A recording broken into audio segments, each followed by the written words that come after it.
kapi, kita nyo? Ang ganda nun, no? Order kaya tayo nun sa Shopee. I-check out natin.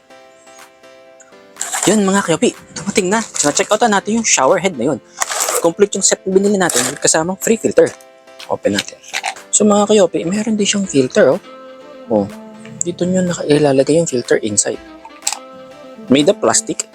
So yan mga kayopi, itry ngayon natin to kung malakas nga ba yung pressure. Kung legit nga ba to. Tingnan natin kung tunay nga bang lalakas yung pressure natin. Gusto mong gamitin, turn on. Yun. Parang hindi siya katulad ng dun sa video ah. Ito yung second. Uy, hindi siya ganun kalakas ah. Ito yung third. Parang pareho lang yung aming dating shower ah. Depende talaga sa pressure ng water nyo. Hindi ganun katulad ng nasa video. Pero ito maganda to, nakakamasahe yung first. So, ayan, no, meron silang 5 holes. Ito yung medyo malakas.